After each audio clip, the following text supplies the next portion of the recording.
Bonjour. Aujourd'hui, je reçois un personnage, un homme qui a voyagé à travers le monde, étudié, enseigné. Alors, ça va être très intéressant. Et il est le fondateur de La Voix des Mains. Et il va sûrement nous amener faire un petit tour comment aller voyager à l'intérieur de soi avec nos mains. Alors, sans plus tarder, je vous présente Christophe Roux-Dufort. Bonjour, Christophe. Bonjour, Cécile Diane. Si tu nous parlais un petit peu de toi et aussi comment est née cette discipline, la voix des mains. Alors, vous parlez de moi, ce serait vous dire que je suis professeur d'université depuis maintenant 30 ans, c'est mon métier. Et j'y ai enseigné et j'y enseigne encore la gestion des situations de crise et de conflit. Alors c'est un sujet qui n'est pas directement lié avec ce dont on va parler aujourd'hui, mais qui est un peu lié quand même.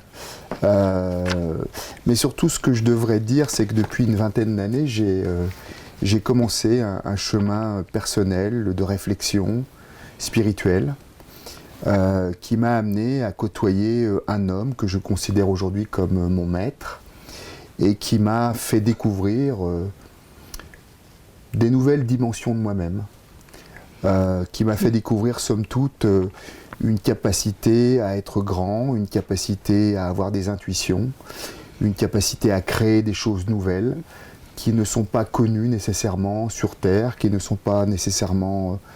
qui n'ont jamais été abordés ou développés jusqu'alors. Et cette rencontre avec cet homme m'a conduit peu à peu à me poser la question de savoir ce que je pourrais faire, moi, pour mieux servir la vie. Et pour apprendre aux autres, en tant que je l'ai appris un peu pour moi-même, à mieux aimer, tout simplement, ultimement à mieux aider. C'est ce que je considère être la définition de la spiritualité. C'est apprendre à mieux aimer ou apprendre à mieux aider. Et donc, en faisant ce chemin et en le liant un petit peu à mes préoccupations professionnelles de gestion de crise, de gestion de conflit, eh bien, j'en suis arrivé à fonder une discipline qui est un art martial en réalité, et qui utilise des postures de main, des prises de main, des mouvements de main pour, comme tu le disais très bien, s'explorer soi-même. Alors j'ai appelé cette discipline la voix des mains pour témoigner précisément que c'est une voix V-O-I-E et non pas V-O-I-X. On n'écoute pas les mains nous parler, mais on suit le chemin que nous font emprunter les mains selon des prises et des mouvements différents. Alors c'est comme ça que j'en suis arrivé à fonder cette discipline. Et lorsque je l'ai créée, en vérité, comment je l'ai créée?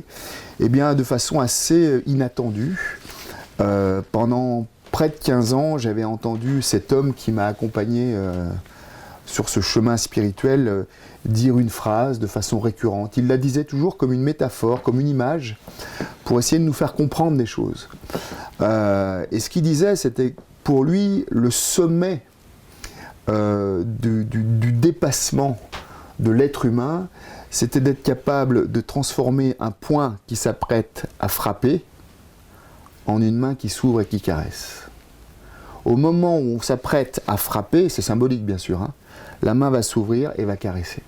Alors c'était une image pour essayer de faire comprendre qu'il existe une façon, chez les êtres humains, de se transformer de l'intérieur pour passer, entre parenthèses, d'homme ou de femme en guerre à homme ou femme en paix, aimant. Et un jour, pour des raisons qui m'échappent un peu, mais en même temps que je comprends, cette phrase m'est revenue un matin, je me rappelle très bien. Cette phrase m'est revenue en tête parce que je l'avais entendue des centaines de fois, comme une phrase que je trouvais intéressante. Et cette phrase m'est revenue et je me suis demandé, cette fois-là, je l'ai peut-être entendue différemment, mais je me suis demandé cette fois-là comment on faisait concrètement. Autrement dit, si je prends cette formule, cette image au pied de la lettre, comment est-ce qu'on fait pour transformer un point qui va frapper, c'est-à-dire qui peut faire du mal, qui peut dire du mal, qui peut abîmer, qui peut reprocher, qui peut repousser.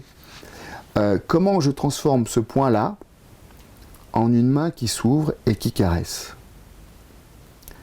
Alors, bien sûr, je peux le décider. Là, je le fais, regardez, je le fais, j'ouvre la main. C'est mon cerveau qui envoie une information à mon système nerveux, qui lui-même transmet cette information à mon système musculaire et qui tout d'un coup ordonne à la main de s'ouvrir. Sauf que c'est une décision de la volonté, c'est une décision cérébrale. Mais ce point-là, Christophe, il nous rappelle qu'on se fait du mal à cogner. On se fait du mal à Oui, nous aussi. Absolument. Puis on s'en rend compte quand on fait la voix des mains, on se retrouve dans notre colère. Hein? Absolument. Alors c'est une découverte, parce qu'évidemment, la façon dont j'ai procédé après, c'est que je me suis dit, mais comment est-ce qu'on fait pour ouvrir cette main autrement qu'avec la tête? Et comme je suis chercheur de formation, par ma formation universitaire, eh bien, j'ai fait comme un chercheur, c'est-à-dire que j'ai fermé mes poings, et puis je me suis assis et je me suis demandé comment elle pouvait s'ouvrir. Et tous les matins, je m'asseyais, jour après jour, jour après jour, jour après jour. Je suis resté un certain nombre de jours poings fermés, sans savoir exactement par où ça passait, mais j'avais cette espèce de conviction, cette intime conviction qu'il était possible de trouver un chemin pour ouvrir la main. Et puis au fur et à mesure, à force de chercher, on se met à trouver. Alors, ce que vous dites est vrai, c'est-à-dire que ce qu'on découvre en réalité, c'est que pourquoi la voix des mains, c'est un art martial? C'est bizarre de dire que c'est un art martial, c'est comme un art de la guerre. Mais ce qu'il faut savoir, c'est que dans la tradition des arts martiaux, d'un point de vue purement traditionnel, non pas sportif comme on l'entend aujourd'hui, d'un point de vue purement traditionnel, l'art martial est une discipline spirituelle. Autrement dit, c'est une discipline, ce sont des disciplines qui nous invitent à la rencontre de nous-mêmes, mais qui nous invitent à une rencontre particulière, c'est-à-dire que en nous apprenant tout d'un coup à nous battre contre d'autres, en réalité ils ont été inventés pour se défendre contre des ennemis, non pas pour détruire les autres. Mais en nous invitant à apprendre à combattre d'autres, on découvre quelque chose d'absolument extraordinaire, c'est qu'en réalité on ne combat jamais des ennemis extérieurs. Ah bon. On ne combat qu'un seul ennemi, nous-mêmes. Ouais. Et la voix des mains, c'est en tout cas dans une première partie, une rencontre avec soi-même, mais en vérité une rencontre avec ce que nous sommes capables de faire pour nous combattre nous-mêmes.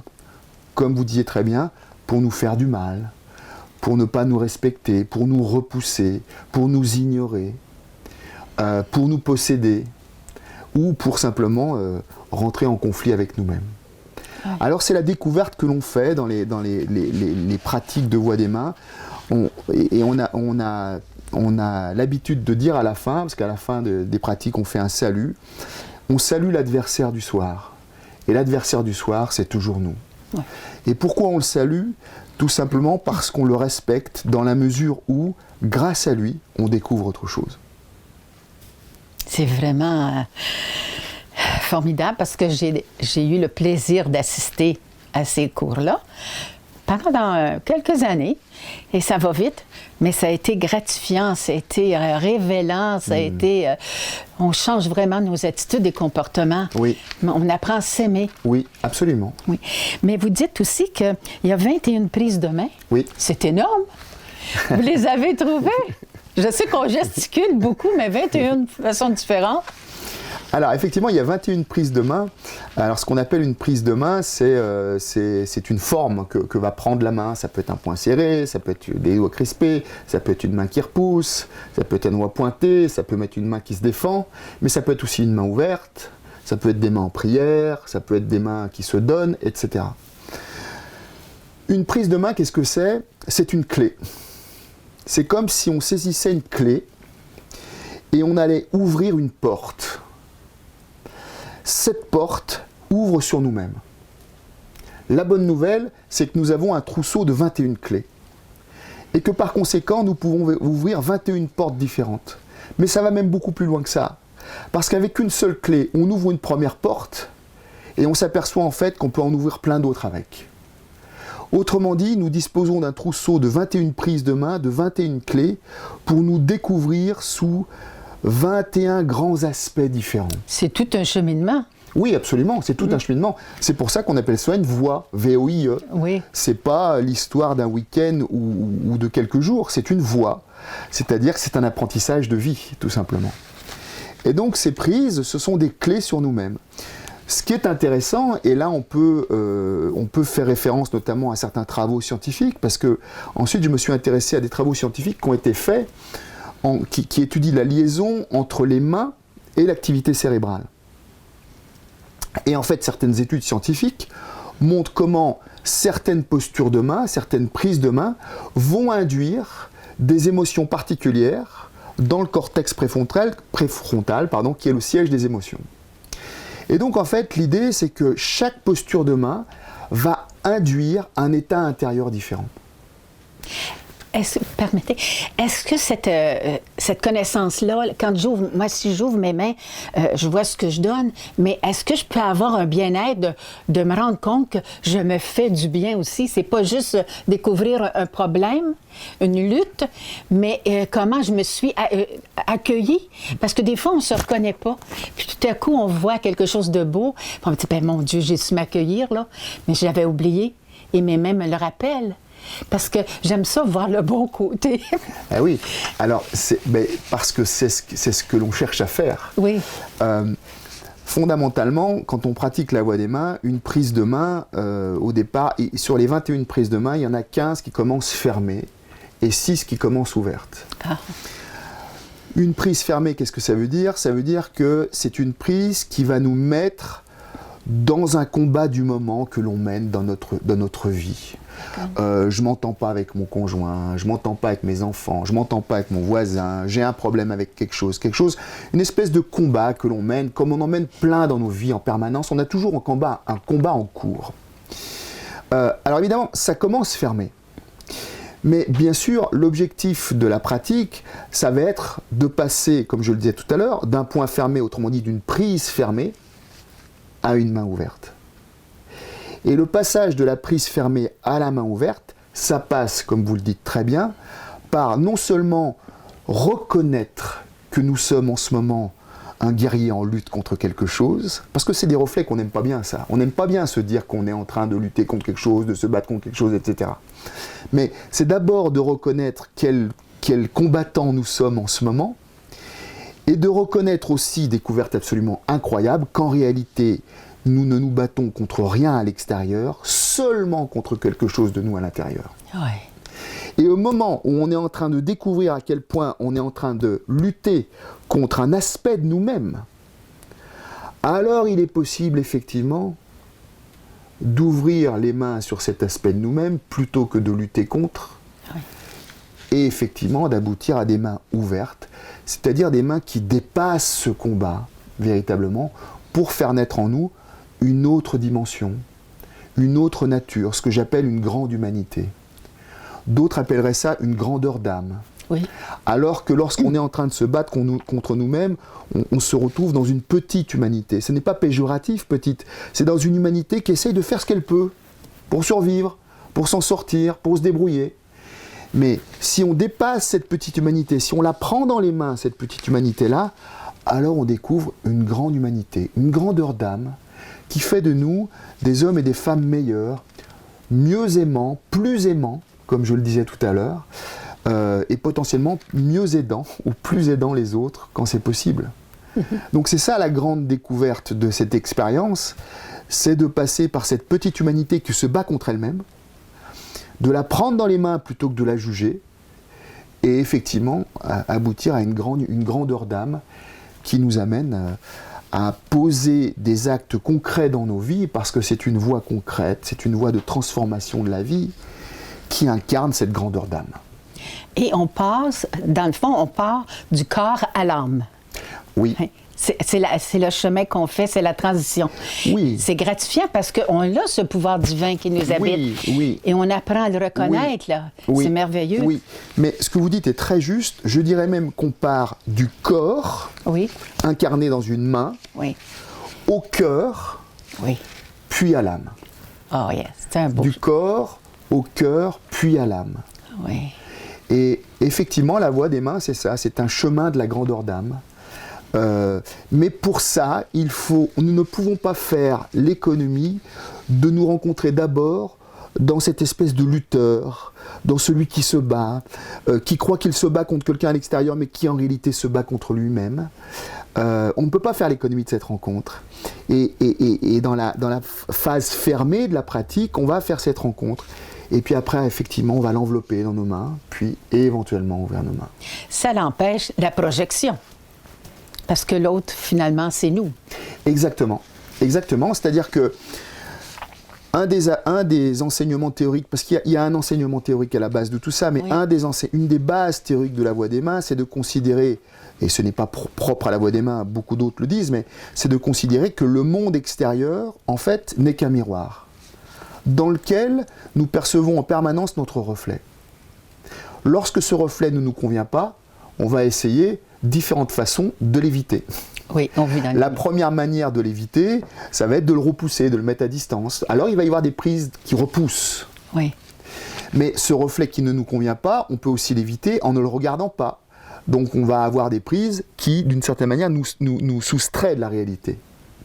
Une autre façon de s'en débarrasser, c'est de le détruire. Alors ça va être des prises plus de conflits, d'opposition. Une autre manière de faire avec ce reflet qui ne nous convient pas, ça va être d'essayer de le contrôler, de le posséder. Alors ça va être des prises plus de contrôle.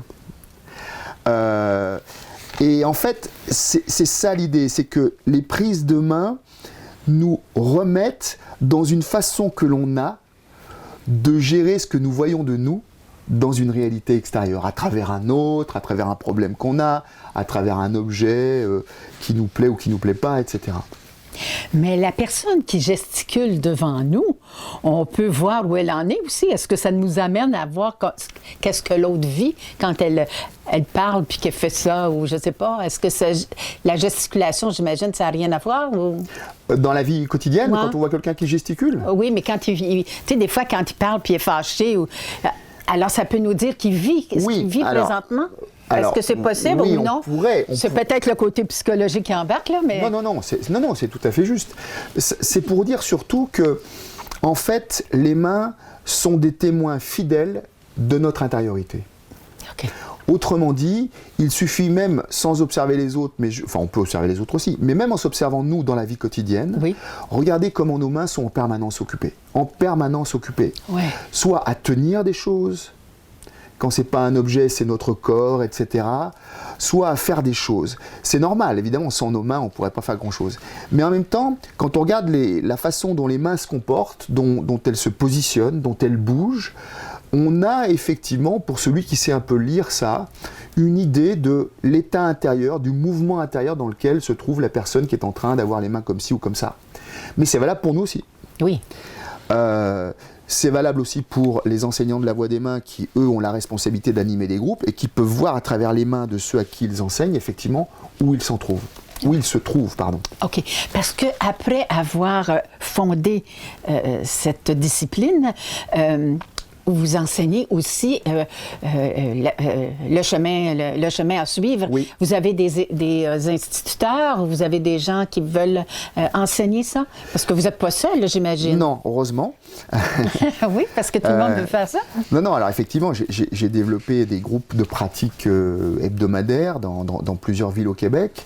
Et puis, je forme effectivement des enseignants qui, eux, à leur tour, enseignent dans ces groupes. Alors, il y a 2 niveaux de pratique maintenant dans les groupes de voix des mains. Il y a ce qu'on appelle le niveau de pratique mieux-être. Autrement dit, l'objectif du niveau de pratique mieux-être, c'est pour les personnes qui aimeraient se sentir mieux à certains endroits de leur existence.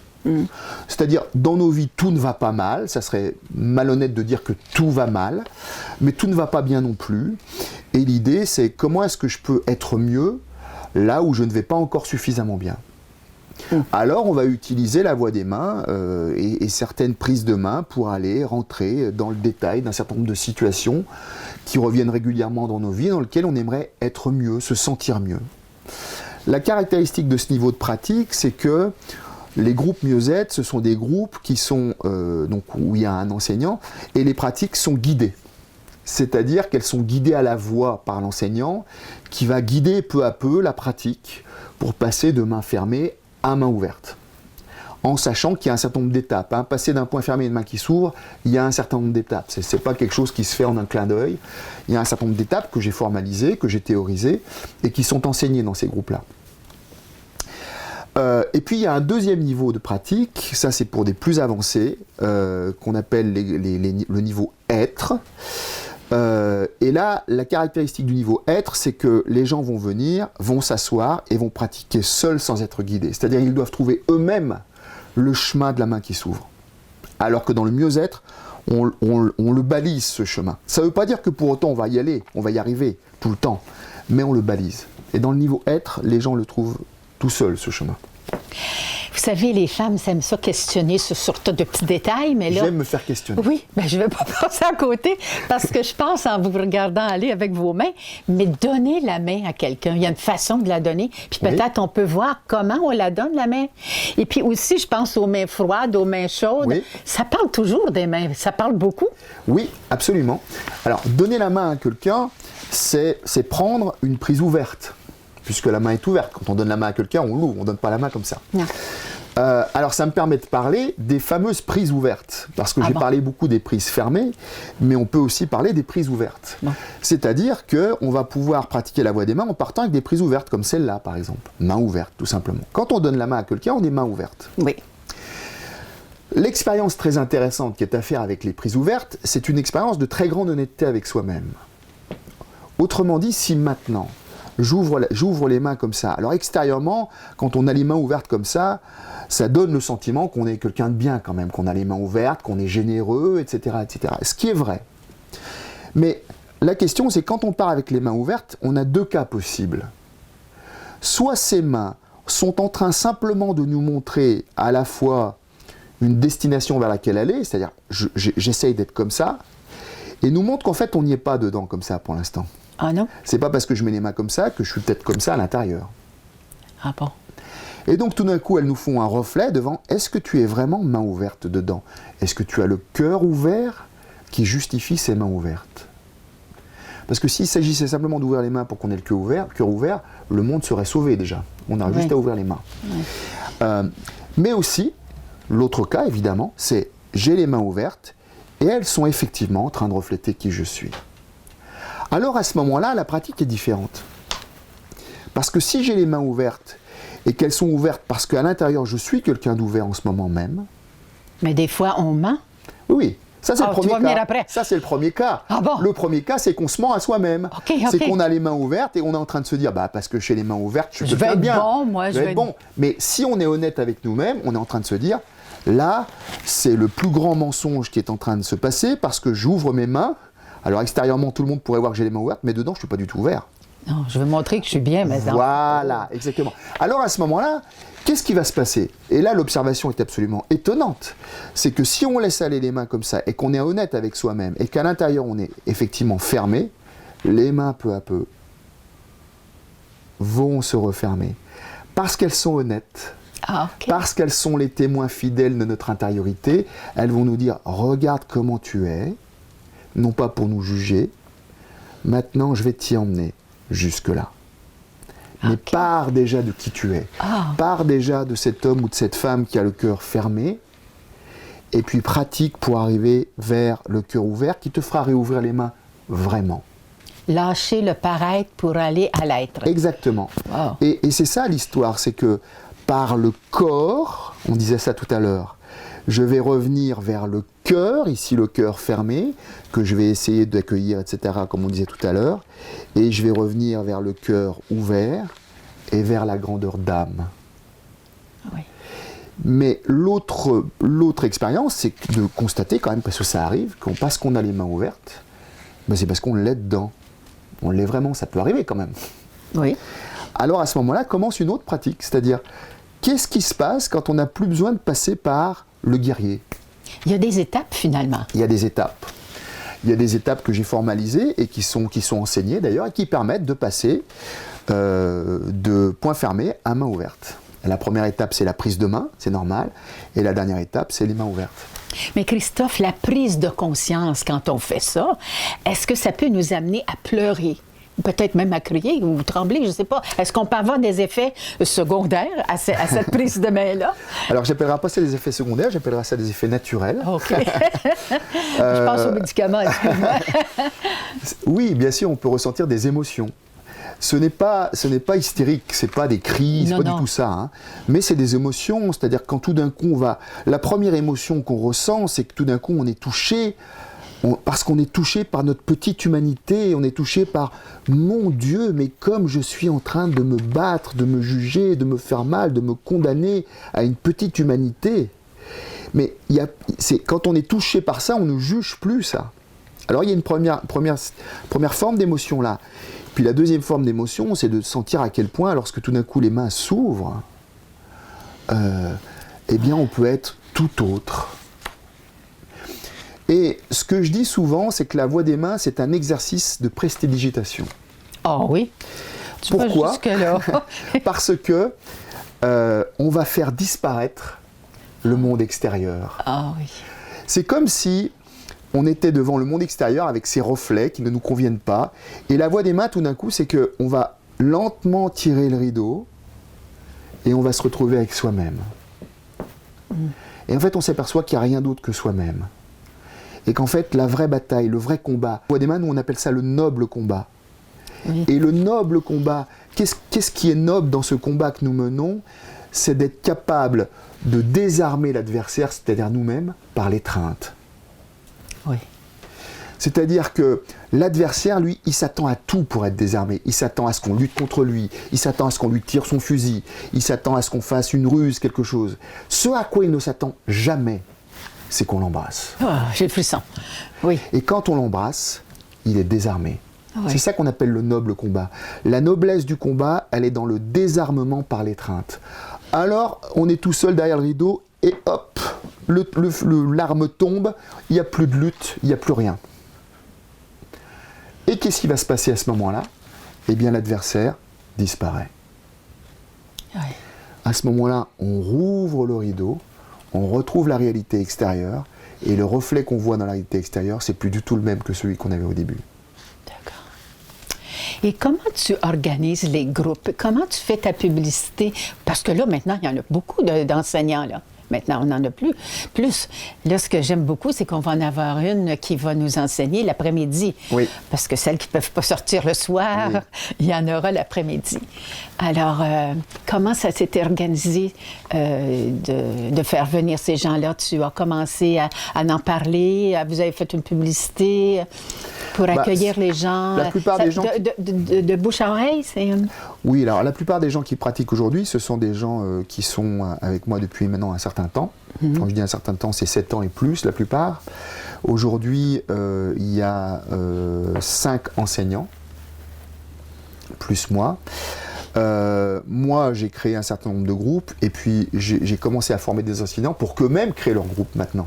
Ah. C'est à eux de créer leur groupe. Ah oui, c'est ça. Alors à Joliette, effectivement, il y a Claude Brière qui est avec moi maintenant depuis presque 9-10 ans, qui elle enseigne effectivement le groupe du mardi après-midi, qui participe aussi aux enseignements du groupe de lundi soir de temps à autre.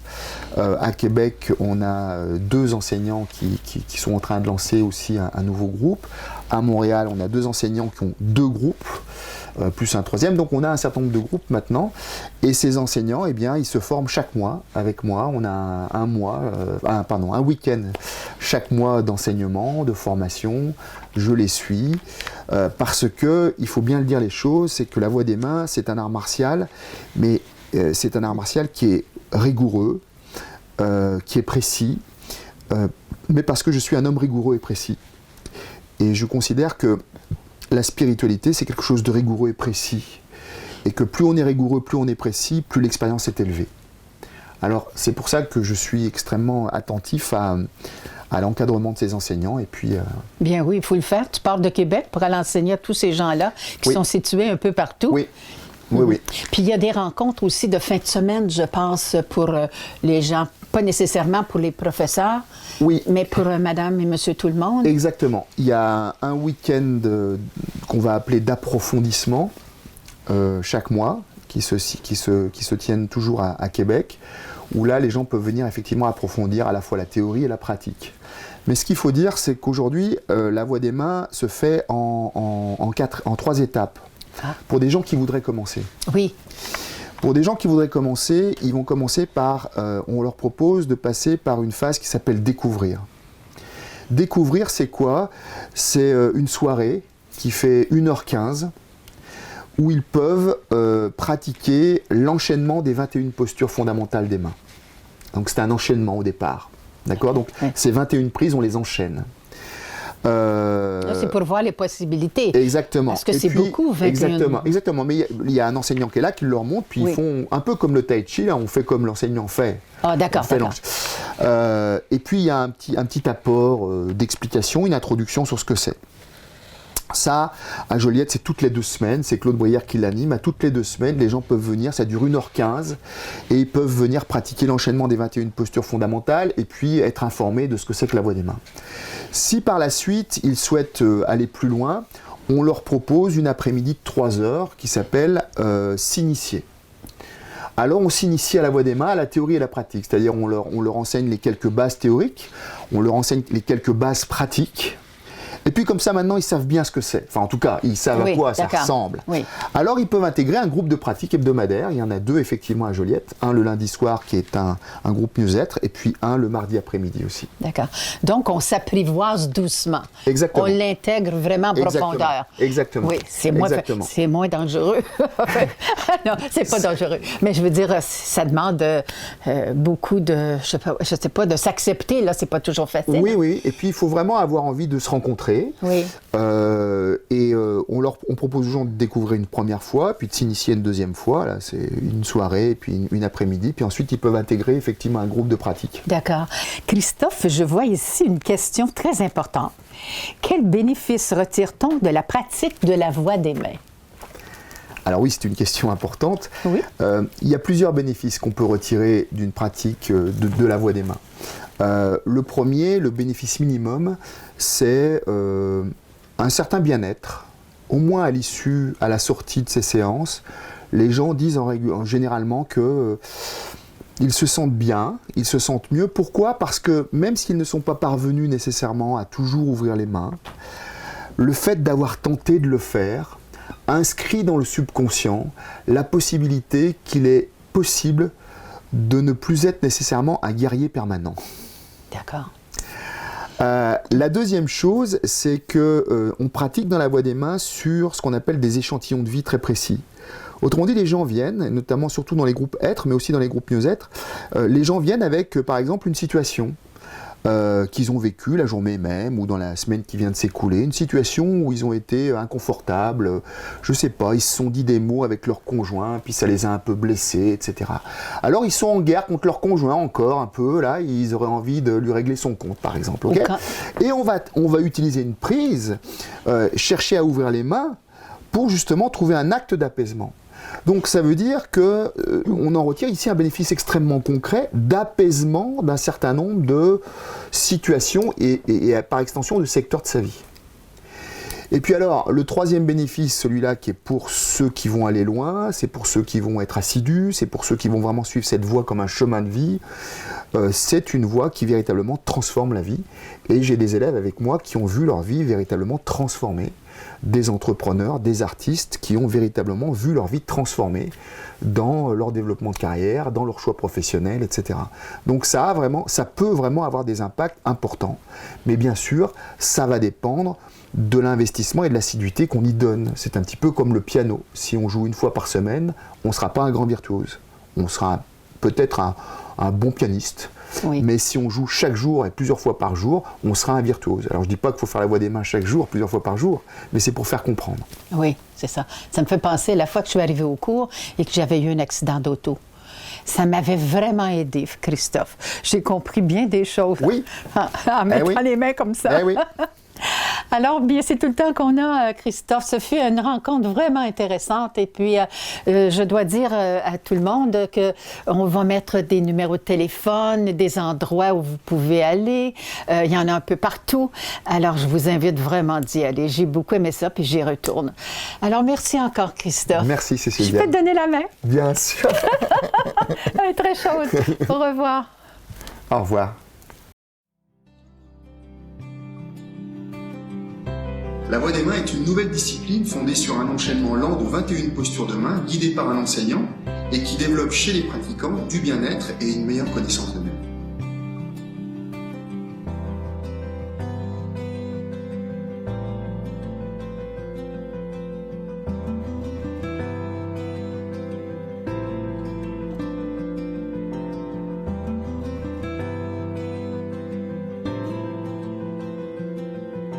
Dans la voix des mains, on utilise des postures et des trajectoires de mains précises pour ouvrir la voie du cœur et apaiser les tensions et les agitations du quotidien.